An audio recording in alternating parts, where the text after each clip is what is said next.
Hey, and welcome to another edition of the Gridiron Fantasy Football Podcast. I am your host, Huck Breeze, and I am joined here once again by Scott Sheddick, aka Darth Scott. How you doing today, Scott? I'm doing great. How are you doing today, Huck? I'm doing just fine. We're both coming off losses, which is never a good week. But you know what? It's a long season, and I think that's going to be the theme of this podcast. Is that as disappointed or as happy as we may be, it is a long season. So look on the bright side. We are only 20% of the way done through the season. So you got to keep moving. You got to keep chugging. But before we get into football, as always, let's talk about what are you watching right now, and I'll go ahead and explain what I'm going through right now because it's that season, and I'm going to be talking about it. I won't try to bore you guys with it every single week, but Survivor and The Masked Singer have both had their premieres last Wednesday. They both air every Wednesday. Survivor is one of my favorite shows, happens twice a year, once in the spring and once in the fall, every year for the last 22 years. And they have an amazing cast this time. I'm really pumped for that. Also, The Masked Singer, which kind of incorporates with football. Um, there was a clue this last week. I sent out a video in our group chat, but it basically the it's just a little background for The Masked Singer. They give video clues and they give clues throughout the broadcast of who this person might be. They sing for you. If they get voted off, you have to unveil the mask, etc. This person, all their clues lead to football, and all their clues also lead to the Patriots. Prior to the season, in the preseason, there was a lot of rumors that Tom Brady took off time to do the Masked Singer rather than what the tabloids now say is work on his family and divorce and all the stuff that's going on. So it'll be interesting to see tomorrow. So this person gets voted off day one, but they don't, it's like a teaser. They don't show Mhm. you what's going to happen until literally the first 5 minutes of tomorrow's show. So first 5 minutes of tomorrow's show, they're going to show us who it might be. I'm going to go with Danny Amendola, Julian Edelman, or Tom Brady, but that's just me. So yeah, that's what I'm watching. What are you watching, Scott? I will say, don't forget about Gronk. He's got nothing to do right now either. But But so Gronk was on last season. They're not going to do okay, him. all right, Yeah, okay. I was gonna he was say, like, really bad. Like literally the first person voted off. I could not imagine him singing. Well, because It's they got to do be terrible. they do two seasons as well in the spring and the fall, and so the premiere was literally right after the Super Bowl. So they were like, "Go Gronk," right after the Super Bowl. All right, and so yeah. But that would have been a That's good funny. guess. That would have been a good guess.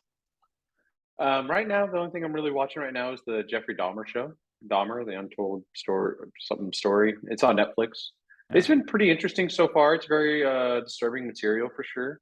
Um, Evan Peterson is the main actor playing Dahmer, and he's doing a really good job. He's actually done some disturbing roles in the past. I don't know if you've ever watched an American Horror Story. Yep. He's great in Um, that. Absolutely wonderful. yeah, yeah, he's really good. He's actually had to take some time off just because he's done so many disturbing roles lately. I read, Yeah. which I get because this show is it's very well done. We were watching it last night and we started eating dinner and we had to change channel and we came back after dinner. It's that good. Wow. So, yeah, I don't recommend to watch it with your kids, but it's a Oh, really good show.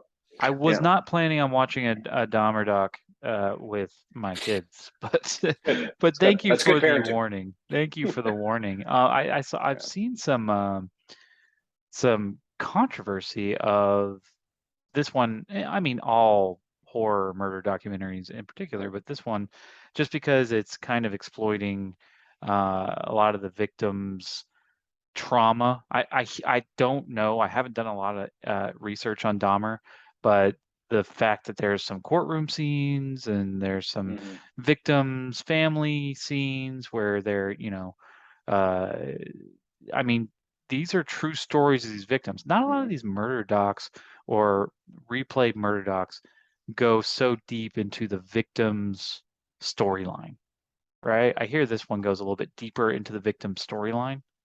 It's basically a story of how he got his victims, and he had he had issues growing up, obviously, other than the murdering.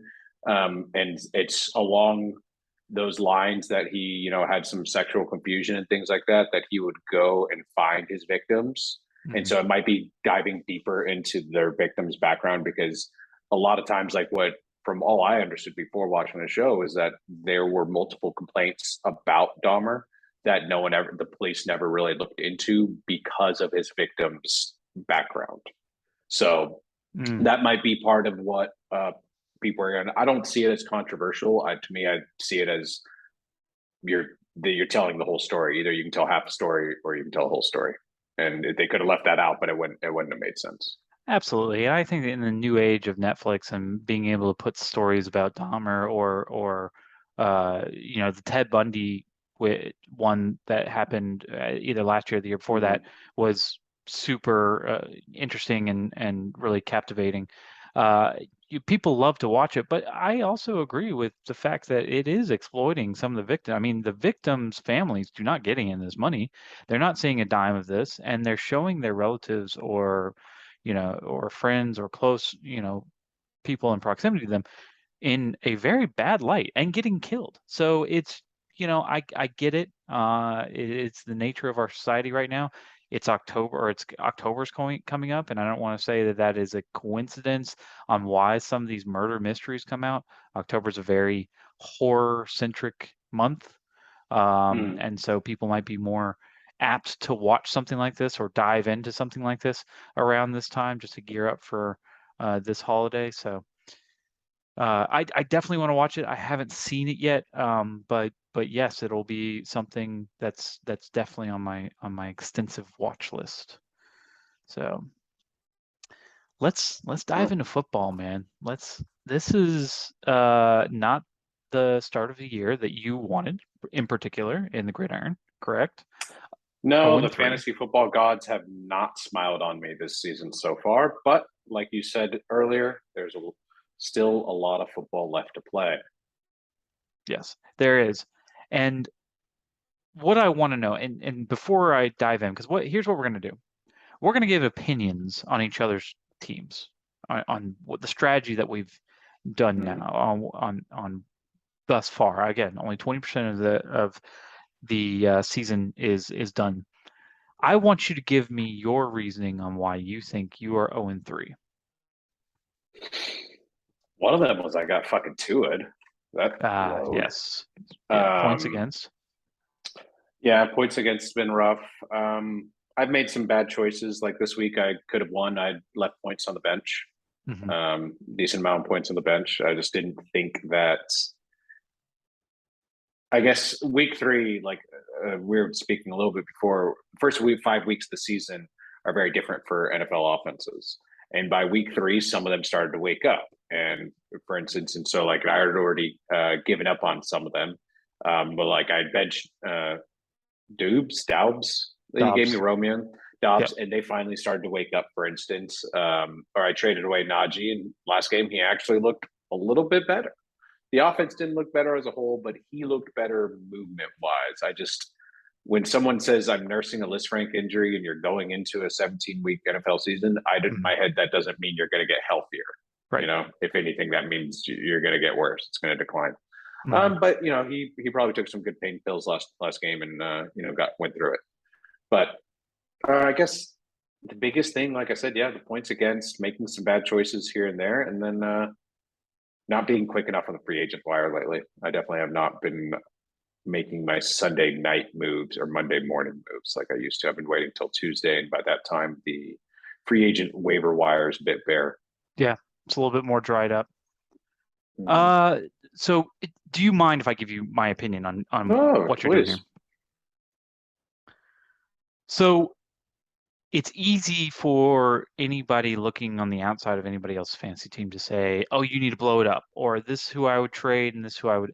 I'm not going to tell you that. What I am going to say is that Uh, your team does not look bad. It's not bad. It's 0 and It's the 3. record. Well, it's the record is 0 and 3. Yes, correct. But the team itself is not bad. There are some 0 and 3 teams out there that if I looked at, I would say, absolutely blow it up. I'm not going to give you anything specific, but you need to blow it up and you need to look to change the direction and where you're going. I don't think your direction is bad. Kirk Cousins and Jared Goff, I think, are a solid duo any week. Okay, I think they're both top 10 quarterbacks at the moment.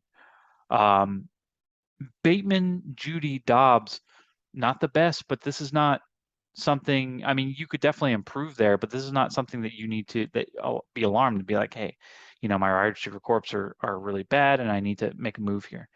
You're not going to get anything for James Robinson right now. I think he is running back 2. Let me see. I had some vultures circling today for him. Yes, I know. If you But have James Robinson right now, he is running back 3 right now. I'm sure there's a lot of people out there that through 3 weeks, if you're averaging almost, 17 points a game, absolutely there's going to be people that want it. You do not need to settle there. Josh Jacobs, I will talk about a lot during this podcast because we're going to talk about the 0 and 3 Raiders.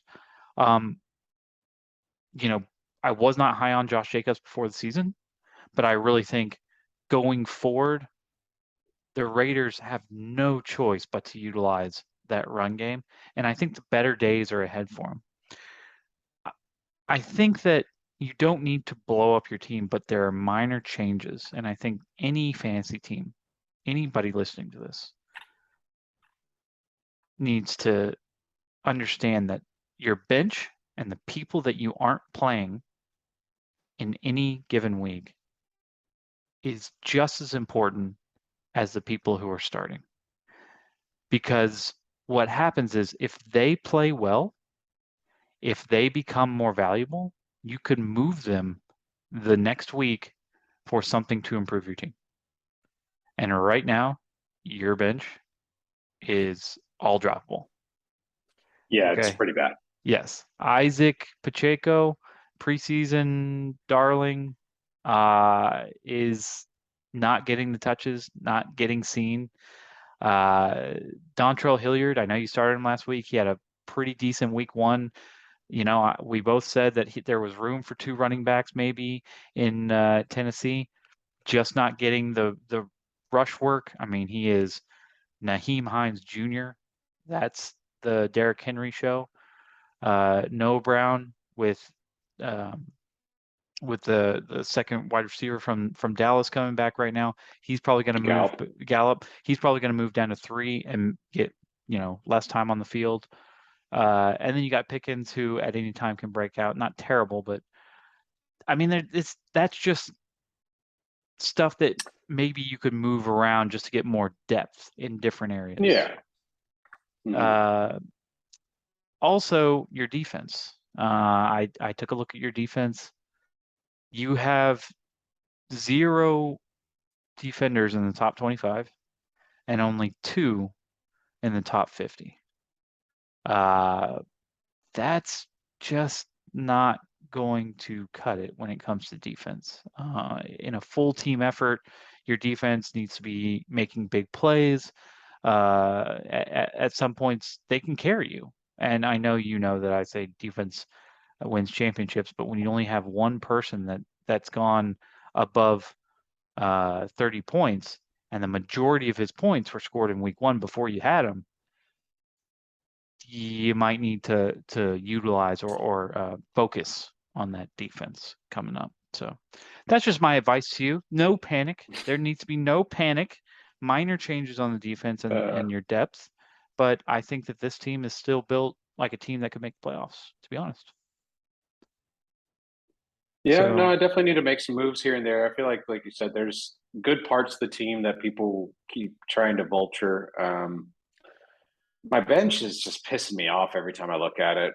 Pacheco, I was thinking, Clyde Edwards-Helaire has been useless for years now, and all of a sudden this year he decided he's going to be a fucking football player. So great job, Clyde Edwards-Helaire, you fucking dickhead. Thanks a lot. It's little things like Pickens looking great. Guy could catch everything you throw to him, but you never fucking throw to him. So Yeah, fucking useless. I know. Dumbest thing I've Hopefully, ever seen. listen, I just And it's traded for like, Pickens. what you mean Pickett? Or That Pickett. I'm sorry, I you just traded for Pickett. Uh, I I don't know hope, why. well, because I have Mitch Trubisky. If you and Oh, if we you saw know, if we saw Mason Rudolph, if Tomlin stays real to his word that if something happened to Trubisky physically, or if they thought that they could do better at the quarterback position, that they brought in Rudolph instead of Pickett, oh boy, would I be heated. But I don't believe that would ever happen. I think Kenny Pickett has the next man up. Hey, real quick, hmm. in the middle of this me analyzing, my team and Pickett, Trubisky and stuff, we just had a trade in our league that was kind of significant. And so I don't know if you want to discuss it. It was the professor who really has had some pretty good receivers throughout the year. He traded away Darnell Mooney, Michael Pittman, and Jordan Brooks for Brandon Cooks, Cody Barton, and Deebo Samuel. Can you give me a first take winner in that trade? Oh yeah, yeah. I think that's pretty easy. Who do you Uh, think? Pro- Professor won that for sure because Mooney is beyond droppable. Like 4 points in 3 weeks. Like I don't even know why that would be considered.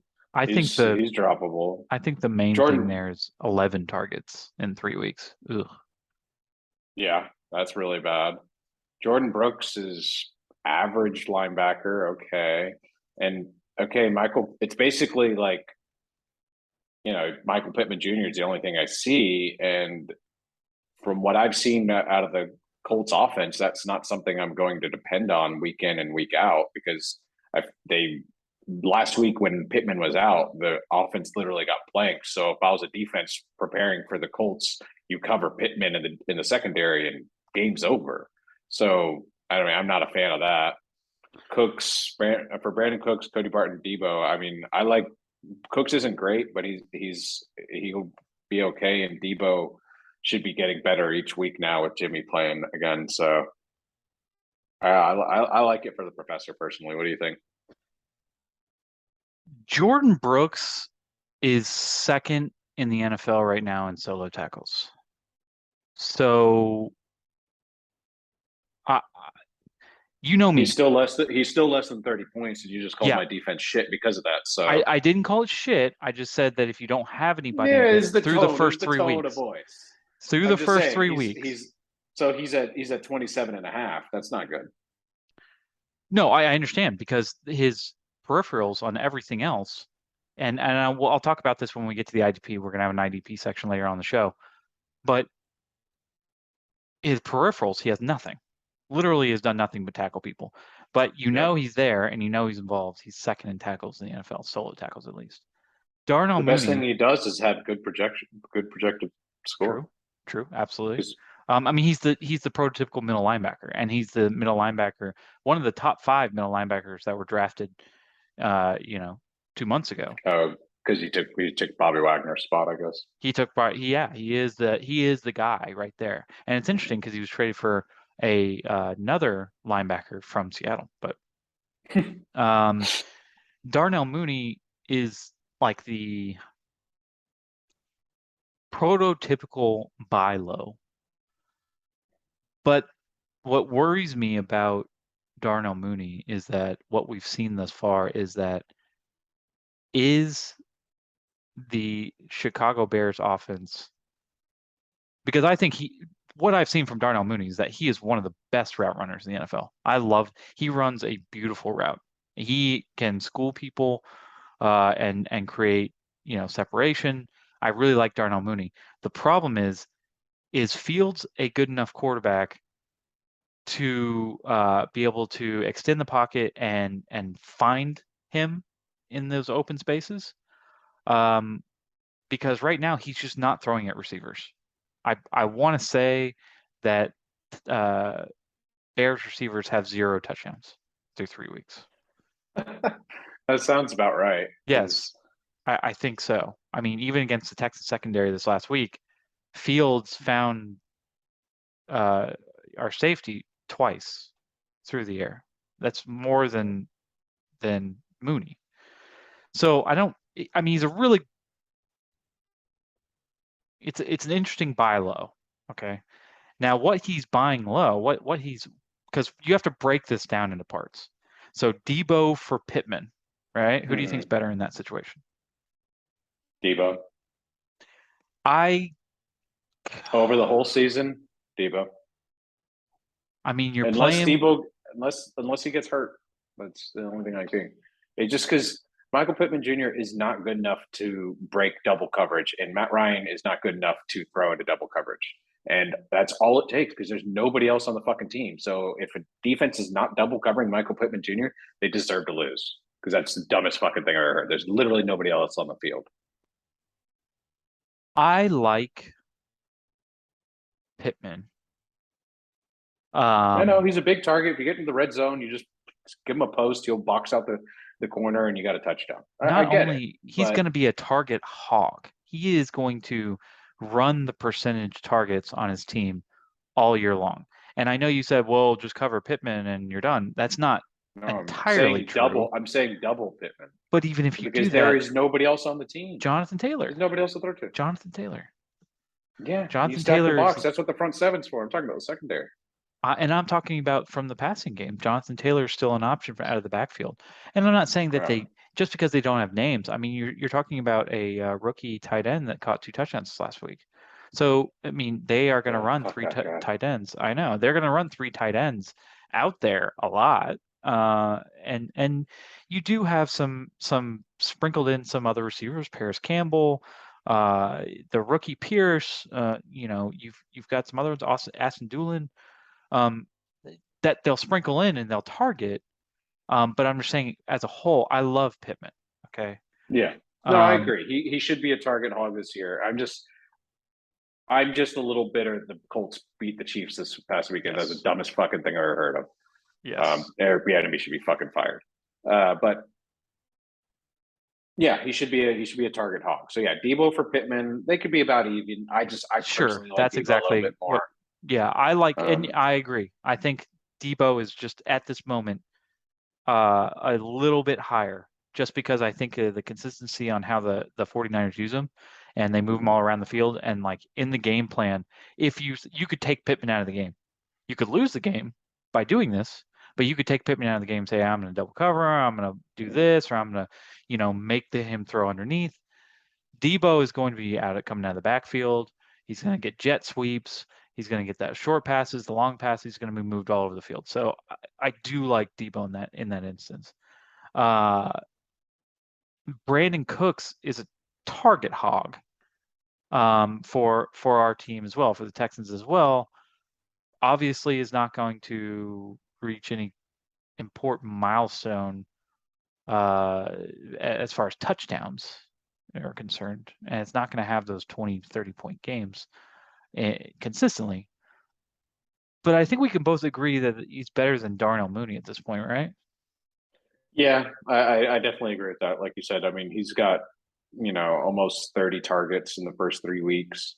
Darnell Mooney, to me, nowhere near that. I definitely take Cooks over Mooney. I guess Mooney, the look at it is, he's got potential essentially because, like you said, he's a great route runner. He's always open. It's just a matter of if Justin Fields is ever going to find throwing to wide receivers to be a priority, and it doesn't look like it will be at this point. It'll be interesting to see because Montgomery might miss some time, so they're going to go to Khalil Herbert, who I was super impressed with. And it'll be interesting to see if they change that offensive game plan at all. Texans defense hasn't looked that bad, so I'm not going to say that Mooney should have gone out and shown out against the Texans defense because I think they've looked pretty good. But really, he hasn't shown up for anything in their first 3 weeks. I know that first one you got to kind of count out because it was a monsoon game. And so you have to take that in effect. But, on the road against Green Bay, 2 targets, 1 catch for negative yards. That means it was a screen that they just forced the ball into his hand. And then last week, almost non-existent. That's a big downgrade for me. I do think Cody Barton to Jordan Brooks is a big upgrade. I like Jordan Brooks. I think that's a good defensive addition. Is it enough to make up for the Cooks to Mooney gap? I don't think so. So I do give the win to Professor, but I like what Disco Eliminate's doing. Or Neil. It's still pretty even. He's buying low. Buying low is a good trend to practice in these weeks. Is take somebody that everybody thinks stinks, buy them low, and the stock increases, then your team increases incrementally. I just don't know if trading Brandon Cooks for him was the move. Okay, let's jump into some NFL news. Okay, it looks like as far as fantasy is concerned, and we've talked about this last week, the week before, and it seems like nothing's changing from week to week, at least in the first 3 weeks. Mobile quarterbacks are the talk of the town. They're the ones that are killing in fantasy. Almost every one of my leagues, the first place team has Lamar Jackson. I know we're early, and yes, the top scorer in the NFL in fantasy points is probably going to lead teams to wins, and so this is not a surprise.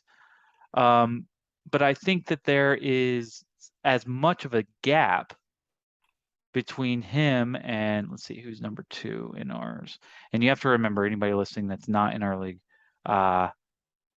we do 6 points for passing touchdowns as well as rushing touchdowns. But there's a 9-point gap between him and Josh Allen. Okay, that's pretty significant. He's thrown 10 touchdowns through 3 weeks and has 2 on the ground. Literally turned the ball over twice. Excellent year thus far for Lamar Jackson. Really putting an egg on my face.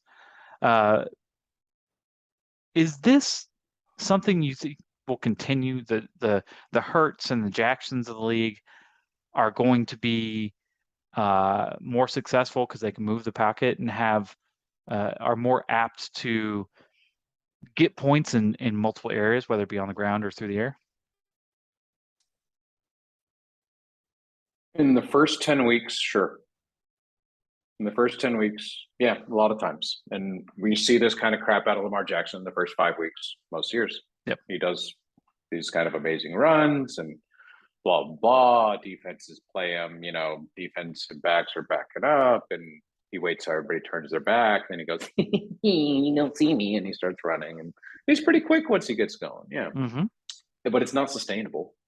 This isn't something that you can go and do week in and week out and expect to be healthy the next week, or let alone the postseason, because this kind of shit never works to get to the postseason or the Super Bowl. This can be fine and dandy to get you maybe a division championship or something like that. That's cool. That's nice. Put a little banner on the wall. Go home, say, hey, look what we did.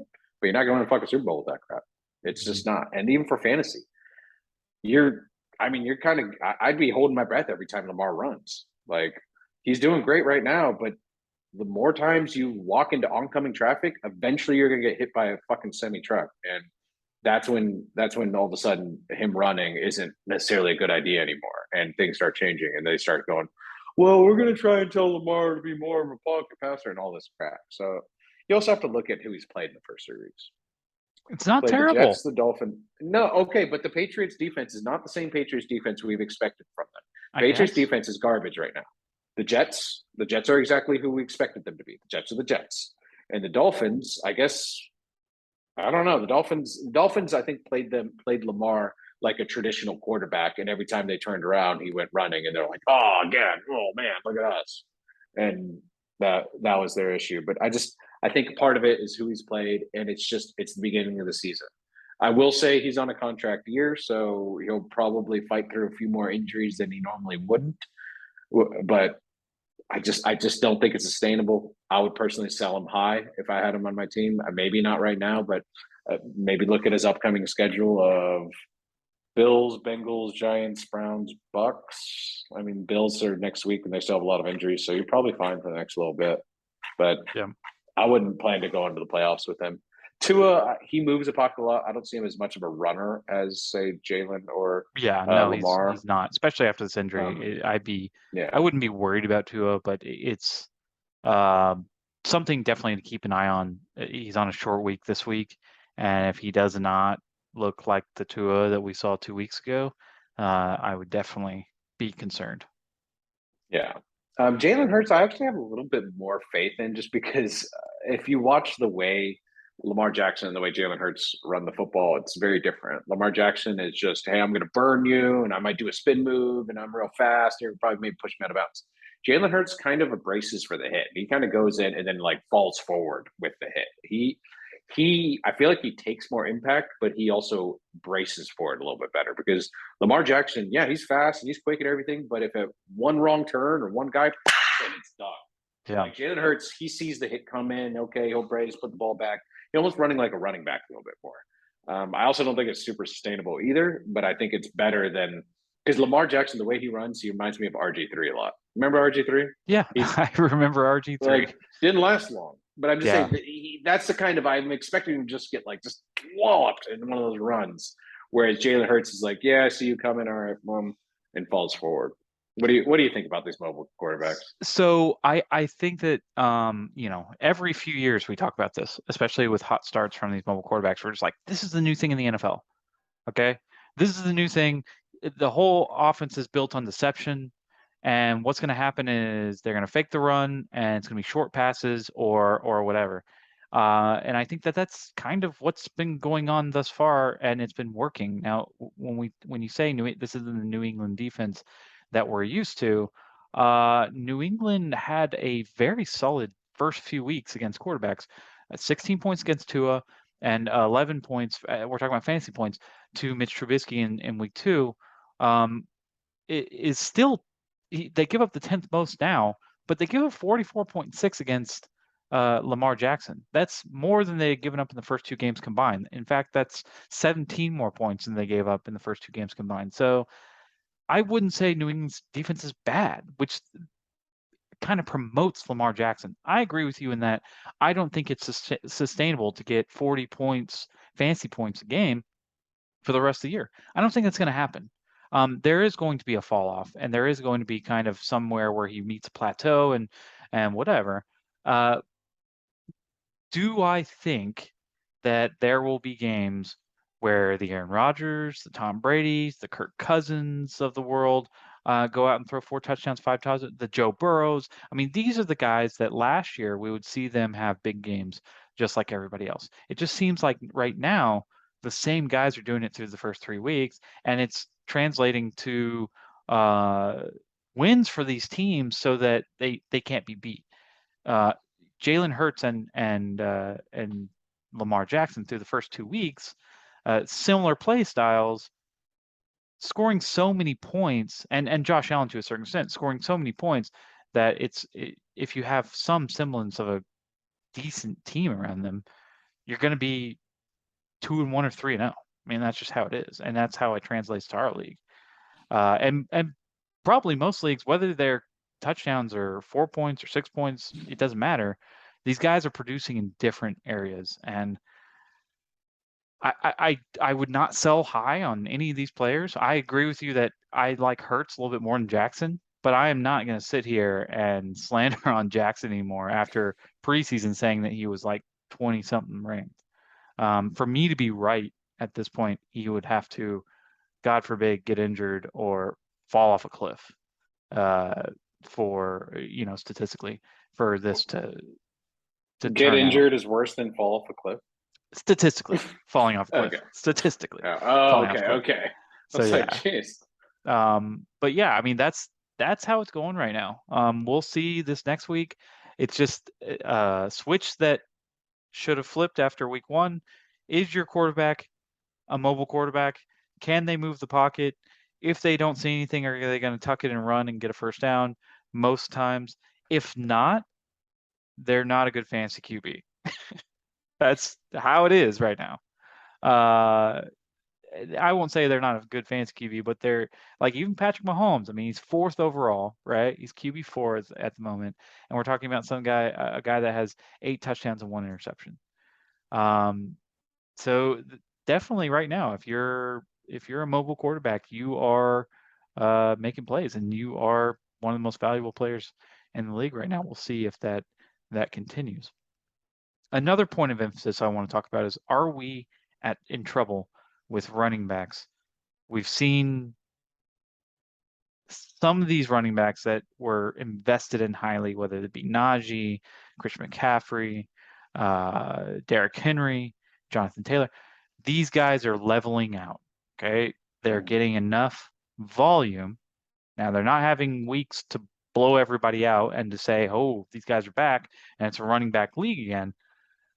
But they are getting enough volume, catching enough balls, getting enough first downs, decent runs, that they're sustaining in the top 10 at running back.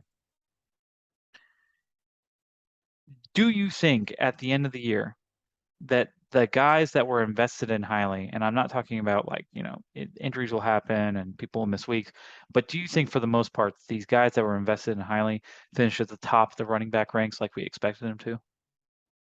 I think for the most part they will. I think what we're seeing right now is a lot of the offensive lines just getting a groove going. Basically, they're just getting gelled together. A lot of them have new pieces, and some of them just take a little bit of time. Anyways, I think it takes anywhere from about 3 to 5 weeks for offenses to get going, especially for an offensive line to be working as one cohesive unit. So this past week, I think, was the best week we've seen so far for running backs. In the Titans, the Derrick Henry really moving the ball and winning that game for them. Najee, even though the Steelers lost on Thursday to the Browns, the offensive line actually did look better. They were getting blocks up into the second level, and Najee was making some people miss. And obviously Jonathan Taylor was a huge part in the Colts beating the Chiefs. Even though he didn't get any touchdowns, he was probably the main focal point of the defense when they're in the red zone, giving the tight end 2 crap little fucking touchdowns, little bastard. But no, I think they will be the top, in top tiers. I don't think we're going to have any big surprises at the end of the year. It's just the way to look at it, I guess now, especially in our league, would be, was the point differential of that top running back better than, say, a wide receiver or another quarterback you would have taken? But granted, you would have also had to then downgrade on your running back later as well, which would have been even worse. So yeah, it's all decision making. But at the end of the day, I always think about the fact over the past 20 years, what rule changes does the NFL make in the offseason every year? What to benefit what? The pass game. Every year. Every year it's to benefit the pass game. So And so and to add on to that, I mean, a lot of people buy into that and they get running backs who can catch the ball. If we're talking about running back receptions, the one that leads the league right now is Austin Eckler, which we expected that. The McKissicks and the Hines. I really honestly think through 3 weeks, I mean, you would have not guessed, and this happens every year, but you would have not guessed James Robinson, number 3, Cord Pat, number 4, Khalil Herbert, number 5, number 8 is Jamal Williams. I mean, then you sprinkle in the Jonathan Taylors, the McCaffreys, the Henrys of the world, and things start to even out, and you start to get some normal statistics. But these guys at the top were like 4th, 5th, 6th, 7th, 8th rounders, and Khalil Herbert was not even drafted. And we've literally only seen him without Montgomery for like 3 quarters, maybe 2 quarters. So I honestly think that, yes, these running back rankings will level out, and we cannot by any means panic and say, because I've heard people say this, trade your running backs.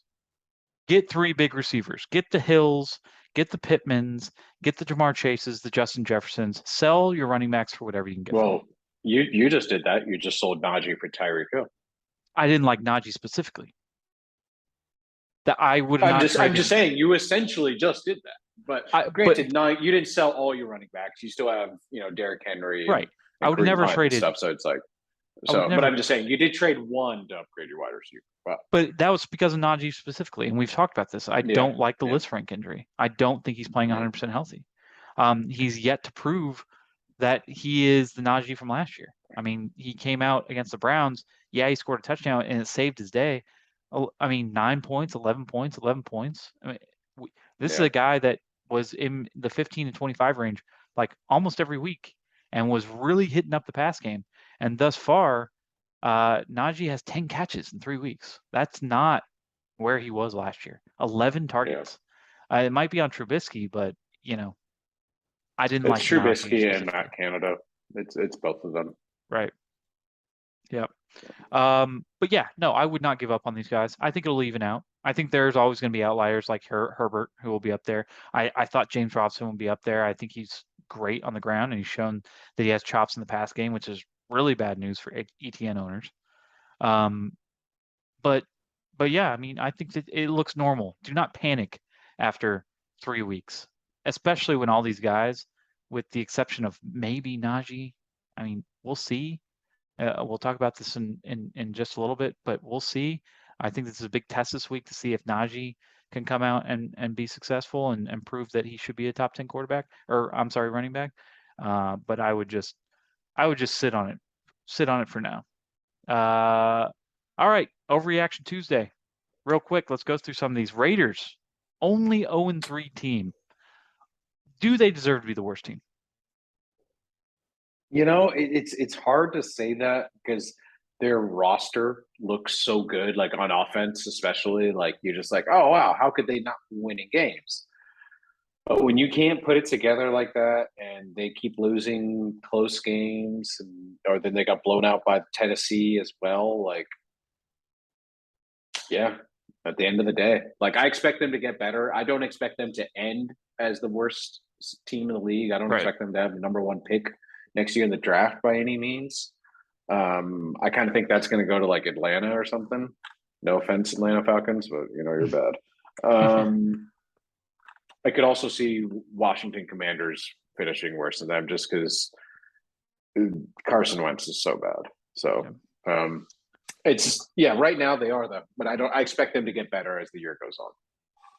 Believe they are the second highest percentage chance for the number 1 pick at the moment, behind the Texans. But yeah, they're the only 0-3 team. I think that their offense, but Texans still have a better chance of getting first. I think right now they're 10.5% chance of getting the number 1 overall pick. It makes sense. They're making these numbers in Vegas, so Las Vegas Raiders. They're not going to say that they're the worst. We're 0-3, but wait, is there someone else out there that's worse? Technically, no. Fuck it, put that. I mean, the Texans are 0-2-1. Who would you take for the rest of the year? Projections: Texans, the Raiders. Well, you're basically asking Las Vegas or Houston. Who would you take? Yeah. So I don't think they're the worst team, but they definitely, absolutely, 100%, 1,000% have to change their offensive game plan. I mean, this is Josh Jacobs is not being used, and if you're going to have a pass first team like they do, somebody read a stat line during the Bills Dolphins game this last week, and they were like, through the first 30 plays, the Bills have run the ball 5 times. They're like past 25, and I'm like, the Bills can do that. Yeah. Of course, if you said that, the first 30 plays of any team, this team passed 25 times and ran 5 times, I'd be like, Bills, probably. And they're probably winning. Okay, so they can do that. The Raiders cannot do that, especially with no Hunter Renfrow this last week. Like, if you're just running Mac Hollins out there with Devonte Adams, you can't do that. And I think that's stalling a lot of their drives. They're easily and also Derek Carr cannot move the pocket as much. I was going to say Josh Allen runs the ball more than the running backs in Buffalo. So that's their running game. It's Josh Allen, and Derek Carr doesn't do that at all, or at least nowhere near to that extent. Right. So that I agree. I think the other biggest thing is Devonte Adams. Like, he showed up week 1, but the last couple of weeks, I feel like with how much they gave up to get him, or how much the emphasis they put on getting him, I feel like he has not had a big enough impact in the last couple of weeks. But I mean, I feel like that's offensive game plan. I don't think that's Devonte Adams nearly as much as I feel like they're coming out and they're being one-dimensional and they're saying we have a better offensive team, whether it be, Devonte Adams or Waller, Renfro when he's healthy. We're just gonna score 40 points on you Mm-hmm. and beat you in a shootout. And they can't play like that. They can't. They have to utilize Josh Yeah. Jacobs way more than they have. He has 0 touchdowns on the year. He is, let's see, he has only 8 targets on the year, 7 catches, 59 yards, 42 rushes, 192 yards. I don't care if it's White, the backup, or Jacobs. I don't care how you feel about him. You have to run the ball. You have to put the ball on the ground, and they're just not doing it enough. Uh, so we'll see if that changes going forward. The only thing that's good for them is that every team in the AFC West lost this week. So we'll talk about that in just a second. How about Cooper Rush? Do you think he's actually a competition for Dak? No, not seriously. He is Not a doing Tony very Romo. well for himself. No, he's not a Tony Romo situation. He's doing very well for himself and may be earning himself a lot more money here and maybe another contract as a backup quarterback. I just think that Dak has too much raw talent to be beat out by Cooper Rush. Cooper Rush has a great uh, feel for their playbook and their offense. He has been doing very well with that. I will say the only thing if you really are thinking about Cooper over Dak, the reality of the situation is the best ability is availability. And Dak has been having more and more issues with that. So, at the end of the day, if Dak is a better player than Cooper, but he's never on the field, then Cooper's a better player. True. I've liked what I've seen out of Cooper Rush this far. I don't think he's like a world beater, but I he's getting rid of the ball really quickly, and Mm. that's key. If you're just giving, you're not getting sacked. Okay, he's not taking sacks. He's not moving the ball backwards, and that's something we saw Daniel Jones last night. Was he was just getting sacked once a drive, and it really put his team, in terrible spots. I don't think he's even close to what Dak is. I don't think Cooper Rush is nearly as talented. I don't think he's the future of this team. But if Dak comes back and does this dance in the pocket, trying to look for open receivers and whatever, Dak isn't the old Dak. I talked about this last year. He's not the guy that can move around the pocket. He's not the guy that can extend plays like Kyler Murray and them. Uh, yeah, this team might not get better with Dak at quarterback if he comes back and doesn't play exactly how Rush is, which is get the ball out, run the ball, and utilize CeeDee Lamb when necessary. So yeah, I agree. I don't think Cooper Rush is quite the replacement. AFC West. Before the year started, we thought AFC West was by far the best division. Do you still believe that? No, I really don't. I think preseason we were looking at quarterback names. And oh my gosh, big quarterback names. Even Russell's name was like, oh, he should be good, right? They just gave him Mm-hmm. so much money, which more money means better QB, right? And it's like, no, it doesn't. He can go buy nice little dinner jackets to wear in post conference shit all he wants, but he's still going out there and barely beating the Texans. Like, that's not good. That's not worth $250 million. That's a load of crap, actually. But the Yep. biggest thing is the fact that like the Chiefs basically thought, oh, we can let our one of our biggest weapons go and we'll be fine. They're not fine. Yep. They're trying to play conservative because they know nobody's open. They're trying to tell Mahomes to hand the ball off instead of run a 2-minute drill. He's thrown quick slants into cover two into cover two and popped up for interception. Like it's really bad decisions. Herbert's got hurt. He's been playing well. Chargers were actually my favorite for this year, but if that lingering cartilage issue on the rib could be an issue. I don't think he should have even played this past weekend. I thought that was really stupid, but I'm sure their medical doctors were like, "We didn't puncture his lung, so whatever, just send him out The there." W. It's a You win. know, yeah, not really, but you got to look at the big picture. Like that's really, really not good. It's the teams like like Miami. We didn't think it was going to be as good, but is because they have a lot of weapons. So yeah, they're not definitely not as good as we thought they were going to be. They'll probably get better throughout the years. The offenses get a little bit better, but I don't think it's going to end as the best division in football like we thought it might be. I know shit happens where you put these teams up on a pedestal and you think it's going to be a brawl in a division, and Mm-hmm. a lot of these teams turn out to have pretty obvious deficiencies, and it doesn't look nearly as good. Um, yeah, regarding Russell Wilson, who we thought, wow, this is a dark horse to win this division before the year started. This is a continuation of what we saw with the Seahawks last year. You saw Russell Wilson not have a lot of time to throw and not be moving around the same as he used to, and taking sacks or being rushed and not moving the ball, a lot of 3-and-outs.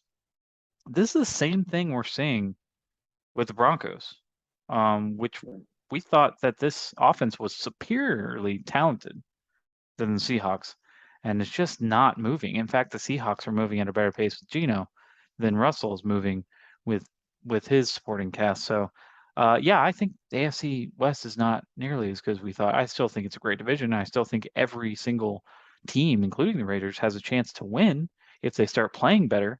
But I don't think that the winner of this division is automatically favored to win the AFC like many thought prior to the season. Hmm.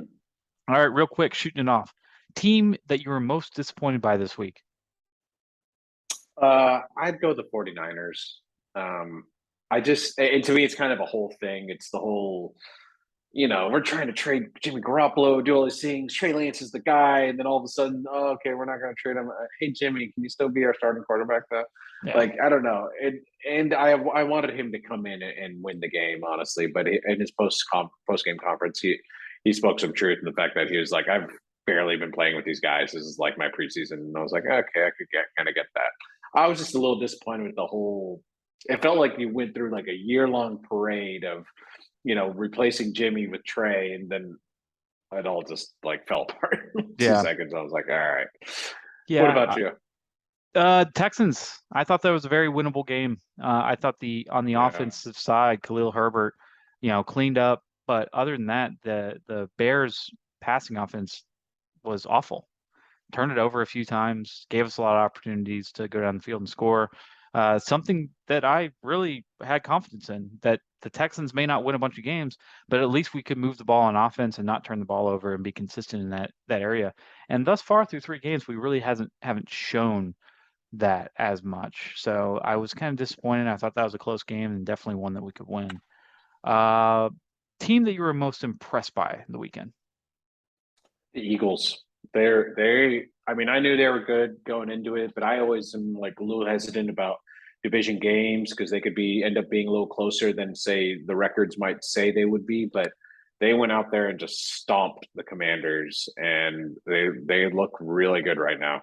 Just watching the Eagles offense play, they're moving the chains every single down. I don't think I've seen them in a third and long. Like everything is short, So they did really well this weekend. And How you about you? really haven't seen AJ or Brown utilized as that Mm-mm. number one receiver that they brought in. I mean, he's been doing well, but it's not like he's the focal point of the offense, which is crazy that they've not even, maximized their opportunity with that. But I think like also with the Eagles, their defense looked Mm-hmm. amazing. This is not a Yeah. bottom 5 offense. Washington came in pretty decent on offense, and can control the ball up and down the field. They came in and stomped them. And so, Yeah. yeah, I agree. I think the Eagles look like the best team in the NFC right now, and super impressive. I was impressed by the Jaguars. This was a dark horse team. Uh, Started out the week plus Mm-hmm. 7.5. Okay, so more than a touchdown. Underdogs to the Chargers. We knew Herbert was going to be injured, But I don't know if even Herbert at 100%, if he came into this game against the Jaguars, that this team would have came out and beat the Jaguars. Jaguars look good on offense. This is the Jaguars offense that we thought they'd be building. James Robinson looks great on the ground. This offensive line is pushing people around. You know, Trevor Lawrence is coming out and finding receivers and not turning the ball over like he was last year, really being consistent. You know, that first game Jaguars came out and we were like, ugh, these are the Jaguars from last year. In the last 2 games, they've looked like a Jaguars team that we haven't seen more than a decade. So, yeah, I was really impressed by the Jaguars. Player that most disappointed you this weekend? I'm gonna go with Davis Mills. Like you said, watching that Texans game, I was expecting a little bit more out of him. He looked so good ending the year, the end of the season last year, and I thought he would just come in red hot this year after having a full off season of being the starter, nobody else around, everything. And he's just not putting it together the way I expected him to right now. Um, Yeah. he really needs to just, I guess, just command that team and win it. And 2 minute drills at the end of the first half and 2 minute drill at the end of the game. Those are things I guess I've just been expecting more from him. Yeah, I feel like he's folding in the pocket a little too much. Every down in the fourth quarter feels like a 3rd and 10. It's not. It's 1st and 10, but I feel like the play calling and everything feels like a 3rd and 10, where they're trying to throw it beyond Mhm. 10 yards. Get the ball out to somebody within 5 yards. Get the ball out to Pierce. Get the ball out to Cooks on a screen. Mhm. Let's move the ball down the field. I feel like we may lead the league in 3rd and 10s failed, where it's drives that we didn't gain 1 yard. It just I appreciate the fact that they're putting the ball in Davis's hands and trying to get him to move the ball down the field, but it's just not working. So if you need to take it a little bit slower, run the clock a little bit, control the ball, let's do that. But yeah, that was a failure for sure for him. I was disappointed. Alvin Kamara, you know, people were worried about his whole legal problems in the offseason, and they didn't draft him. Once he was cleared of that, or not so much cleared of it, but they were going to take care of it after the season. uh, you know, his draft prospects skyrocketed. People thought, wow, he's going to have a great year. Jameis, Michael Thomas is back. This offense might be able to move the ball. He came in on the first drive this last week against the Panthers and coughed it up. Really didn't see much of anything the rest of the game. You saw a lot more Melvin Ingram, especially in the red zone, which is really tough for Alvin Kamara owners. Going forward, I wouldn't count him out. I still think Alvin Kamara is going to Mhm. be a good running back going forward for the rest of the year. But man, this last week was brutal for anybody that owned him and started him. Uh, who impressed you most? I mean, I know we kind of talked some smack about him earlier, but Lamar. I Yep. mean, Lamar Jackson had a hell of a weekend. I, and watching the Patriots and Ravens play, I kind of want them to tie basically, but one of them had to win, and Lamar did it in spectacular fashion. True. So I mean, you got to give him props for his props is due. Yep. I'm gonna go with Khalil Herbert. He sliced up the Texans Mm-hmm. defense this last week. I'm not saying that David Montgomery wouldn't have done the same if he would stayed healthy the whole game. But this is a defense that didn't really fold to Jonathan Taylor in week 1. Um, in week 2, you know, we held our own for sure. Uh, One of the most picked up defenses in fantasy, the Texans were. People were very impressed, and they were super low owned to start the year. Thought they'd get run over by everybody. So we had kind of higher hopes going into this game Mm-hmm. defensively, and Khalil Herbert just kind of showed out. You know, just ran us over for 2 touchdowns and really made you know, good on his opportunities. Probably one of the highest free agent pickups in all fantasy leagues. So yeah, Khalil Herbert for sure. All right, let's move on to IDP Roundup. We haven't really done this year. We hadn't really talked about IDP as much. Um, Really, I've talked about, you know, you said I was talking shit about your team, about your IDP, about your defense. I've been a strong proponent of really paying attention to defense and making sure your defense is solid because, you know, a lot in the past people really haven't paid attention to it or put the attention it deserves on it. What's your IDP philosophy through 3 weeks? What are you looking at to try and see, who's good and who's not? Um, I, I personally like to see. I like to see extracurriculars, and I like to watch the defense play as a unit. If a defense is playing and they're attacking the ball, I like guys in that offense because in that defense, because that defense is attacking, meaning they're keeping things in front of them and then driving to the ball, meaning they're going to hit harder and they're going to swarm, which counts for more turnovers and things of that nature. So I try to look at it as a bit more of a whole. So it's like kind of find like the defenses that are the best rhythm, essentially. Mm-hmm. That's essentially what I look for, and then try to find playmakers inside that defense from there. Every year, that's going to be a little bit different. For instance, right now with the Steelers defense without TJ Watt, they're playing cover two, and literally every single play they go, "Oh, it's back up. What are they going to do?" And they like slowly walk over to them. Yeah. It's really they're not attacking, So it's like it's one of those things that I really try to find, because with those attacking defense, you get the forced fumbles, the fumble recoveries, the interceptions off a tip pass, things like that. Mm-hmm.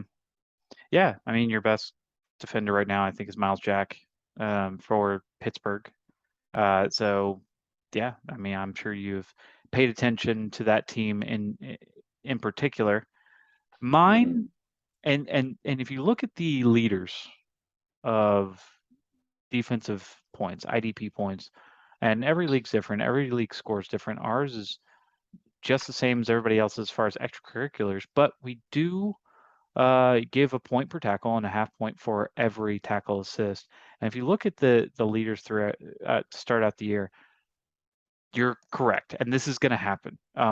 Extracurriculars, interceptions, block kicks, forced fumbles, defensive touchdowns.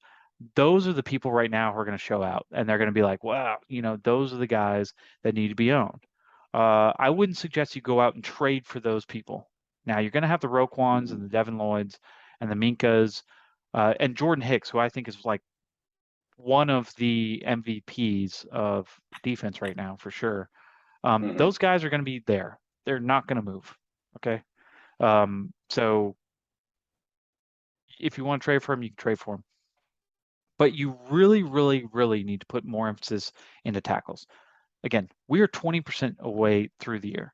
And the people who are involved in tackles and involved in plays on a daily basis or on a weekly basis are going to get points. Okay, it's going to be more steady. Do not abandon the philosophy of tackles are king, because they are. I think it's still the move to look at people tackling. We talked about Jordan Brooks. Okay, he is right now second in the league in solo tackles, 9 assists and nothing else. Absolutely nothing else. And so people might say, 27 and a half points through 3 weeks isn't really, that's not enough. I'm going to go ahead and sell him off. I'm telling you, his points will increase.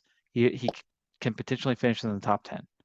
Okay, it's great to get these weeks with interceptions for touchdowns or block kicks. It's wonderful. Trust me. I had it with Minkah Fitzpatrick week 1. These guys, that is not sustainable throughout the year. Okay, every once in a while you'll get a Trayvon Diggs who gets 7 or 8 interceptions throughout the year, leads the league. So they keep their gift that keeps on giving. You're not going to see that out of a lot of these people. Marcus Williams, 3 interceptions through the first couple weeks. Don't go out and buy him. Don't go out and invest in players like that. It's just not worth it. Okay, get the people who are still sitting on the ground, making tackles, who are healthy and involved in every aspect of the game. Okay, look at people who lead the league in tackles, assists. Miles Jack, for instance, is doing all right. Devondre Campbell, even though I don't really like Devondre Campbell, he's involved in a lot of plays. So you just got to pay attention to those guys, and those are the people that I would pick up going forward. People who are consistent, people who are going to be involved in big plays because they're always there. That's the way I look at it. And so what I'm going to do here is I'm going to give you, these are people who are unowned in our Gridiron.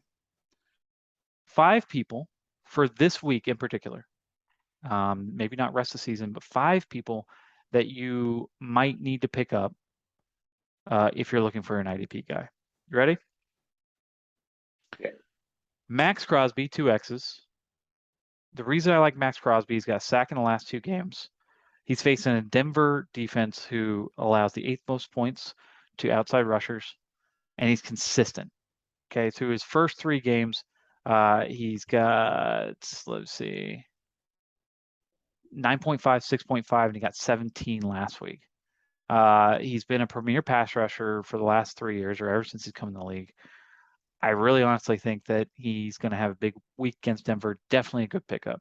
Richie Grant, the only DB on the list, and the reason for that is the DB pot right now, the DB free agent case is low. It is bone dry. There's not a lot of DBs out there. Well, there's a bunch of DBs that have gotten like 1 pick 6, and so like their points look really good, and then the other weeks they've done nothing, so it's definitely a little different. I do like Richie Grant though. I feel like he's always in on the plays. He's kind of one of those guys that just kind of jumps on the pile at the end. He'll get you that tackle assist kind of thing. Yeah, combination of being involved in the play, and he does have an interception on the year.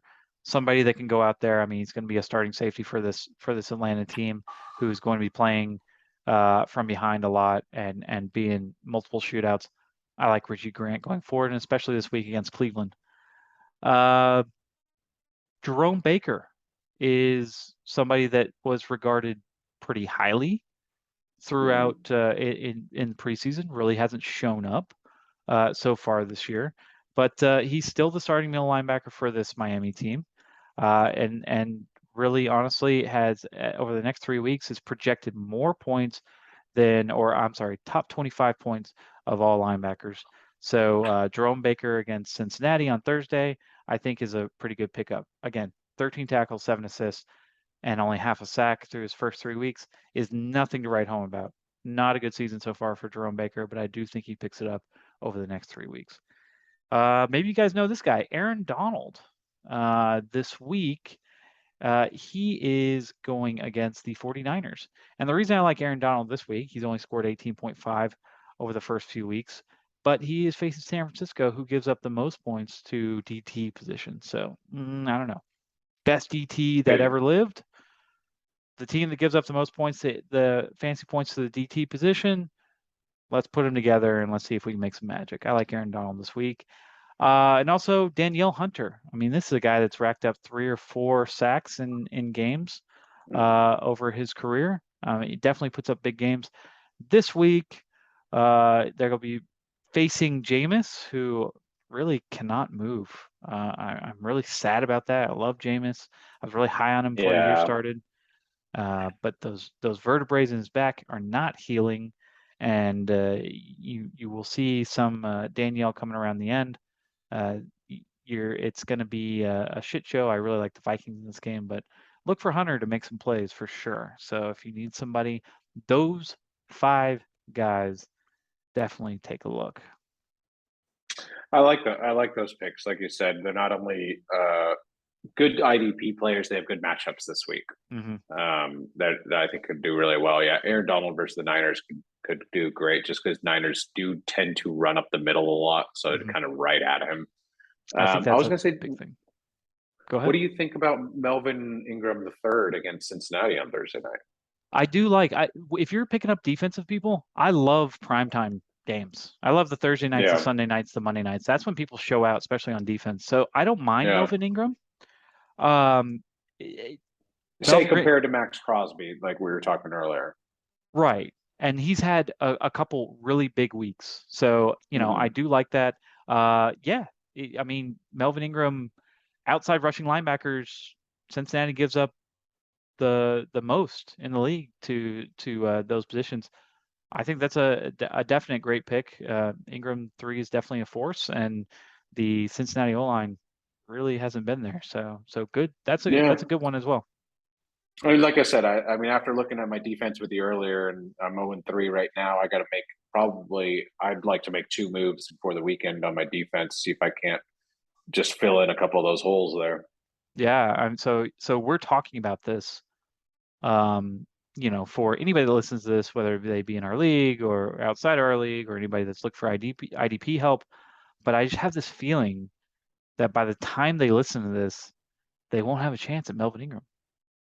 Is that what I'm feeling? No, probably not. Because like you said, I like the Thursday night. Well, I like having a guy on True. Thursday night. That's nice, It is. That It's is very exciting. nice. It's exciting. You get home Yeah. from work, Mhm. you make yourself a little drink and you get to watch some of your players ball out. So absolutely love those primetime games. You ready for a little quiz time? Yeah, I think I'm ready. Okay. That sounds good. All right. I'm gonna test your NFL knowledge through 3 weeks. These are hard as shit. I'm not gonna lie to you. These are not easy. So give me your best guess, and then we can discuss. Number one, and I'm going to go. So I do a question about a QB, wide receiver, running back, tight end, and a defense. Starting out with the QB, who averages the most pass attempts through the 3 weeks? The most pass attempts for 3 weeks. See, my brain immediately wants to go to Dak, just because if Dak was playing, he would average like 50 attempts a week, a game, I would say. True, but he hasn't played for 2 weeks, so I'm Yeah. telling you it's not Dak. No, I know. I'm just trying to think of teams that refuse to run the ball, basically. So like, Josh Allen, he might be up there. I'm gonna go with a different choice in Tom Brady, though, because Tom I Brady's know he correct. slings it. Tom Brady's correct. Absolutely. Yeah, I would guess Derek Carr, but no, Tom Brady. Derek Carr's another choice too. Yeah, Tom Brady averages 40 passes a game. That leads the league. It seems like they're empty pass attempts. They're Like not. he doesn't have that many points. That's the thing. Yes, but nonetheless, he is leading the league in pass attempts. Number 2 is Justin Herbert, and number 3 is Josh Allen. So they're all up there. Okay. Patrick Mahomes, Josh Allen. but Tom Brady is averaging 40 per game. That's a lot. That's a lot of passes for that old shoulder. Hey, yeah, if you are a Tom Brady owner, at least he's trying. At least you know that there's probably some progression that might happen if he continues to average 40 passes a week. All right, largest target percentage for their team for a wide receiver through the first 3 weeks. Okay. Mine immediately wants to go to Justin Jefferson. If Pittman wasn't out last week, I would kind of go with Michael Pittman. I'm gonna go with Diggs, though. I'm gonna go Stephon Diggs. Drake London. Drake London was the answer. 32.9 of the receiving targets for his team go to Drake London. So almost a third of every pass that Mariota attempts is to Drake London. So what do Kyle Pitts owners think of that? Because that's terrible. Like, so I'm just saying, that's not what you want to hear. So Pitts is at 21.6. So we're literally talking about more than half for these two guys. Pitts is number 3 in the league on tight ends. So it's not like they're just not going to anybody else. I mean, you got 40% for literally your wide receiver 2, 3, tight end 2, running backs, everything else. So that's impressive for a rookie, though. I think that Drake London owners should definitely love that. What's really interesting to me is number 7 on this list is Darnell Mooney, which is really sad. See, that's what just goes to show these don't always translate into points. Well, it also goes to show that Justin Fields just doesn't fucking throw the ball at all. He runs the ball. That team just runs the ball. If you're getting more than a fourth of your team's targets and you have like 10 total fantasy points through the first 3 weeks, that is disgusting. 4 total 4. fantasy points. Oh, disgusting. But yeah, just something to look at. But Drake London having a great year, 32.9% of his team's fantasy league or targets. All right, who has the largest average number of targets per game at running back through the first 3 weeks? Okay, so passing targets to running backs. Who has the most targets at running back average through the first 3 games, like per game? I'm just going to go with what we said had the most receptions earlier, and that was Eckler. Eckler's number 2 with 6, averaging 6 targets a game. Number 1 is Breece Hall from the Jets. Jets. 7 targets a game averaging. He only has 4 receptions a game for 33 yards, but really, honestly, that's pretty impressive that they are, at least Flacco, is trying to get the ball out to him. Now, he only averages, 7 rushing attempts for 37 yards a game, so it's not that valuable. But as far as a passing down work, Breece Hall is getting it, so there may be better days to come for Mr. Hall. If Garrett Wilson continues the trend. Yes, absolutely. Okay, which tight end averages the highest amount of snaps per game through the first 3 weeks? Who is on the field the most out of tight ends? What do you think? I guess the only thing I'm trying to think of then, because I'm not huge on, what tight ends are, they're specifically running and passing, but just who is a good between the 20s tight end. Mm-hmm. So probably gets a little more looks. And what I keep thinking about there is Bills' Dawson Knox.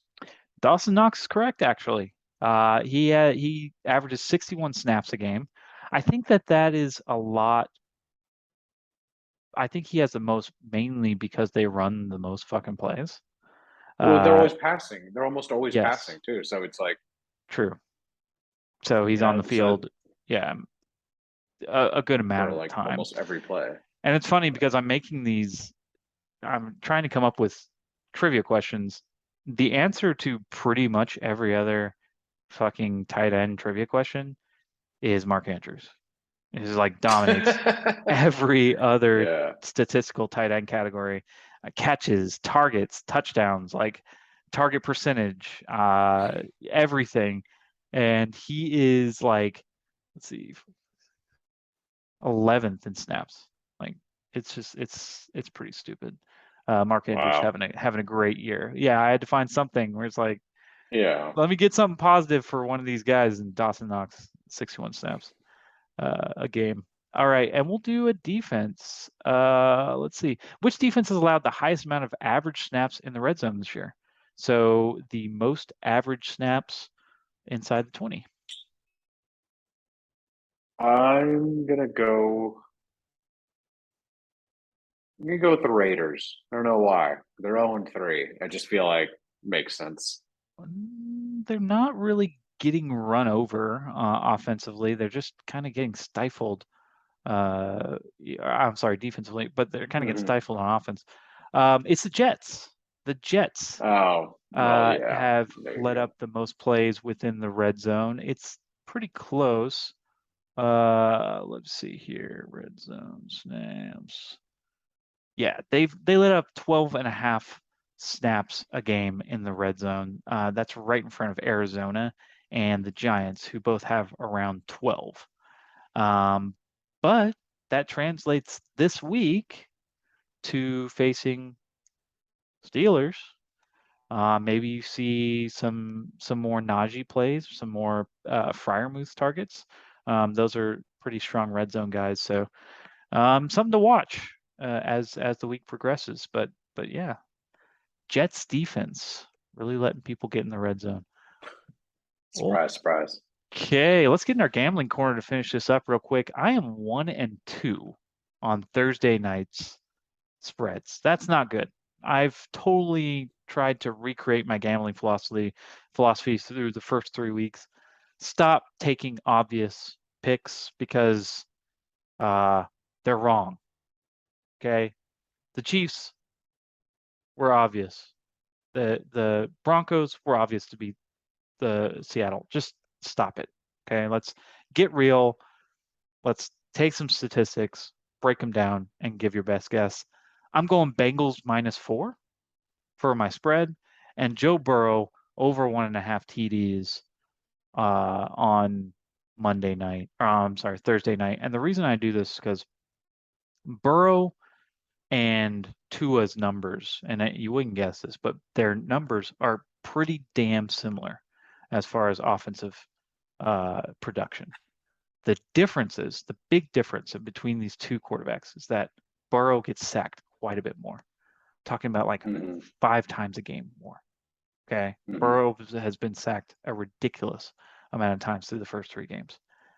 And so you think, okay, well, if that's the case, if you're just looking at quarterbacks, then definitely, take the Dolphins. However, Tua got injured. I know it's still in the discussion for in the last game, and I think that with his Mm-hmm. back problems on a short week, going on the road, Cincinnati, I feel like the Bengals are kind of due, and I'm gonna go with the Bengals to if you want to bet the over as well. I think these defenses are really struggling, but I really like Bengals -4, Joe Burrow to show up and win at home, and Burrow to throw over 1.5 TDs. Do you agree with this or no?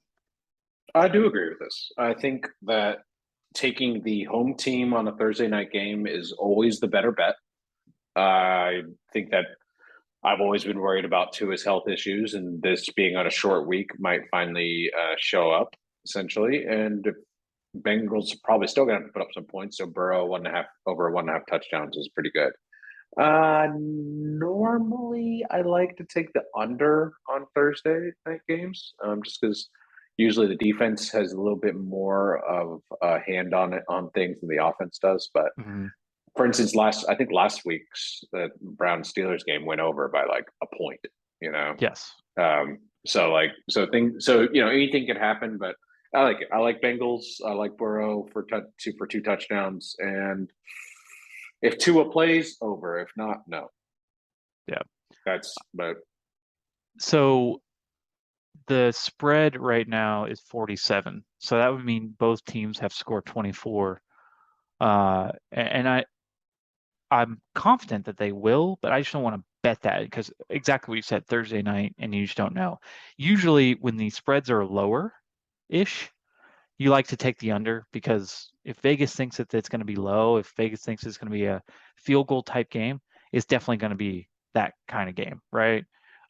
Vegas knows that there's touchdowns that are going to be scored. It's just when it's in that 40 range, it's really tough to guess whether it's going to be over or under, 6 touchdowns and 2 field goals. So I'm I mean, going to hold off on that, and I just like the Bengals. That's think my think think confidence. about the last 2 night games we just watched, Monday Awful. night and Sunday night game, and yeah, it's Disgusting. 11-10 and 13-12 or something like. Really bad offensive showings. We're also So talking we could about have one more here. so the Broncos 49ers, I think the over under was 42, and last night's game was 38.5. So Vegas kind of knew, like, okay, they might get 6 touchdowns, maybe. The 49ers Broncos was brutally under. The last night's game went over by half a point, and it was mostly because of that third and fourth quarter, because at halftime it was a field goal game. But yeah, no, I'm confident with the Bengals. Don't want to guess on the score. I think that there's multiple touchdowns through the air, obviously by Burrow and Tua. I mean, I think that they both have great games. I just don't want to commit to 3 touchdowns each and a field goal each. Yeah. So yeah, I'm changing up my parlay. We're not doing teasers right now. I've been thinking about it. I've had some talks with people. Need to change your strategy after 3 weeks. Maybe not fantasy. Gambling, you definitely have to change your strategy if it's not working. Okay, I'm 0-2 on parlays through the first 3 weeks, and mainly because I'm taking these huge favorites and I'm teasing them to make it sure they win, and they just don't win. Okay, the Bengals failed to get me a few weeks ago. This last week the Chiefs really blew it against the Colts, which nobody liked to see. So I'm just going to pick 3 games instead of 4 games, not tease them, and just roll with it. Vikings minus. Matt Ryan looks like a young Bill Nye the Science Guy. I couldn't Matt think Ryan of who looks it was. awful. He looks so awful. But yeah, sorry, go ahead. I mean, you brought up the Colts again and just brought some fire out. I know. It brings some fire. I mean, I started him fantasy last week.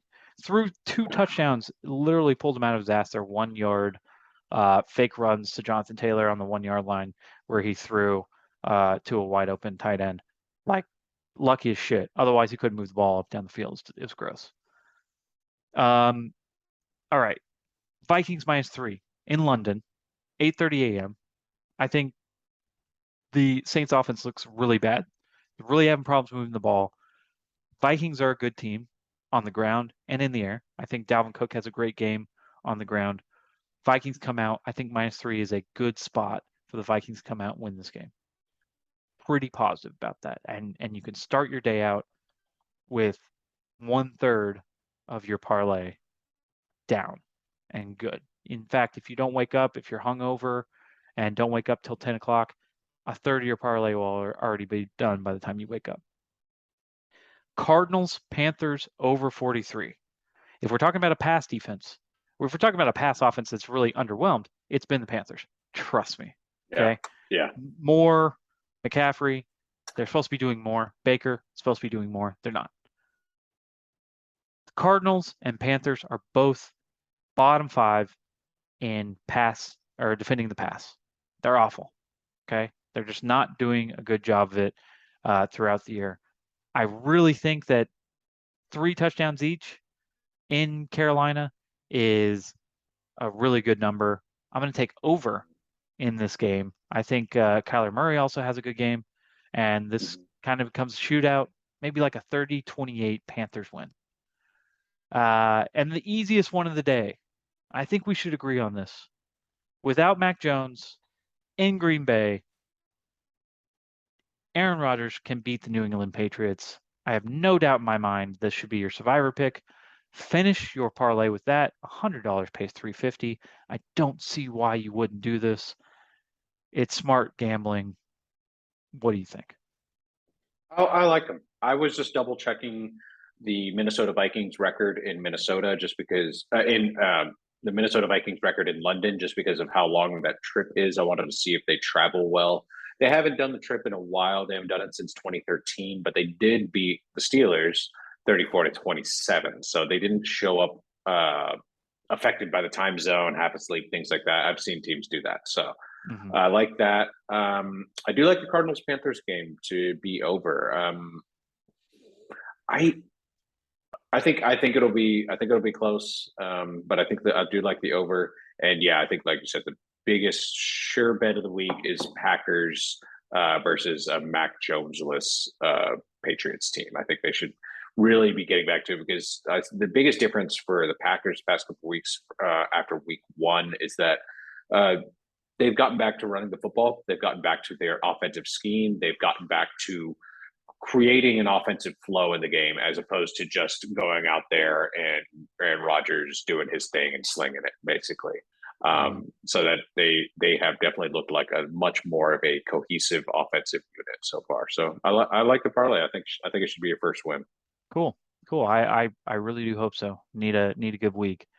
Before we get into our survivor picks, which I might be the same, let me give you my DK rundown philosophy this week. I've been really doing my baseball strategy with my football, which is take low percentage owned people, the people that nobody wants, and putting them on my team. Turns out not a good strategy for the first 3 weeks. If somebody's picking a high percentage player, whether it be Lamar Jackson or Jalen Hurts, whatever, they're kicking ass. They're winning.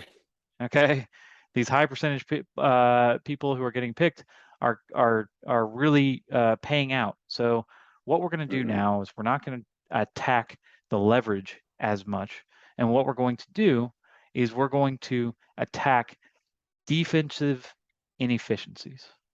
Okay, I like it. So this week, what I did was I paired up Josh Allen with Stephon Diggs. First of all, Baltimore has been wrecked by Miami. Didn't really do that well against Devontae Parker and Mac Jones, even though they won the game. That was exploited. Devontae Parker had over 100 yards on 5 or 6 catches. I think Allen and Diggs can really definitely exploit that. You've got Kamara facing facing the Minnesota defense. I think Kamara is going to do fine. I think that in London, he's going to be featured, and they're going to have to feature him because Jameis is really struggling to throw the ball down the field, and he might have multiple touchdowns. I still think the Vikings win, but Kamara has a good game. Rashard Penny again, facing a bottom 5 defense when it comes to rushing the ball or defending against a rush. Really cheap, $4,600. Should have a great game. Noah Brown facing a bottom 5 defense in Washington. Somebody that he's a big-bodied receiver. He's going to not be looked at after the game that Lamb just had. And in a rivalry game that the Commanders and Cowboys have, I like Noah Brown as a cheap option. Lockett in that same instance as Penny. This Detroit defense has been awful when it comes to both the pass and the run.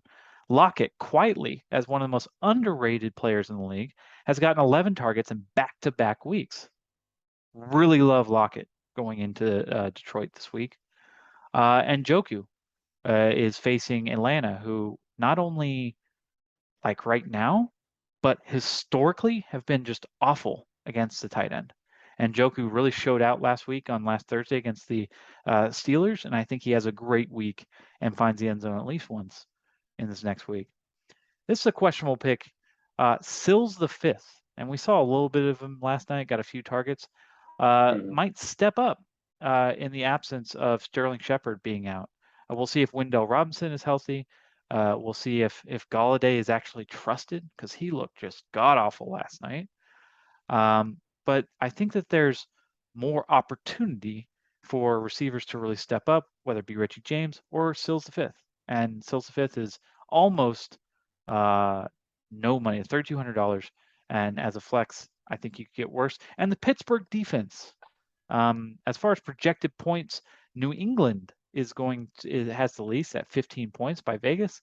Second least is the Jets. Zach Wilson will probably be back and rusty, and going on the road to Pittsburgh against a defense that really hasn't played all that bad this year. So I like Pittsburgh going up against the Jets. Whew. I like a lot of those picks. I like a lot of them. Only a couple things I'd be worried about is Kamara going up against Minnesota's defense. They play a 4-3, so it's really built to kind of stop the run there. That's the only thing I'd be worried about. Noah Brown, the biggest thing about him not really being a factor last night was that what you were kind of talking about earlier with Cooper Rush, he's going out and getting rid of the ball fast because he's going out and throwing to his first read. And the defenses don't usually know who his first read is going to be because they don't have hundreds of hours of tape on him. So his first read is almost always open. And with how good Lamb played last week, I feel like he's going to be going back to him a lot. I love Njoku. I think that was another thing that Brissett did on Thursday night is he planted his foot, saw his first read, and threw it to him every single time. And Njoku was like a foot taller than the linebacker covering him, so he just hit him open every single time. Steelers defense is hard to watch if they can't get sacks. Like a Steelers defense that can't get a sack on a quarterback is a Steelers defense that does not win. So that one that is tough for me just because I feel no one can get pressure other than TJ Watt.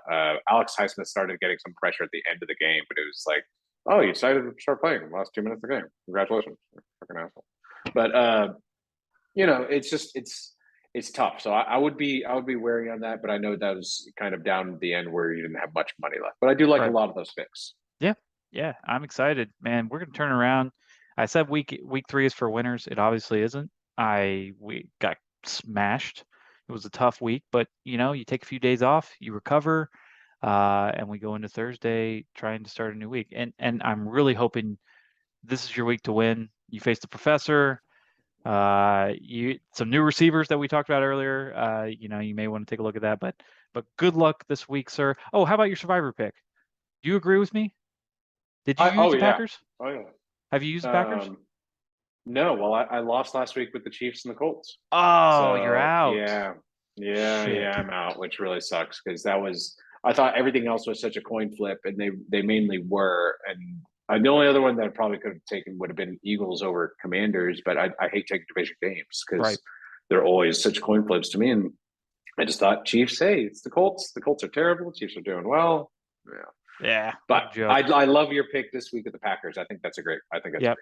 Yep, absolutely. I think the Packers take care of them pretty easily, and at the end of that game, you see a lot of AJ Dillon and Aaron Jones. But But yeah. All right, guys, that's about it for this week. Thank you guys for listening all the way through. I appreciate it. We will see you guys next week, same time, same place. See ya.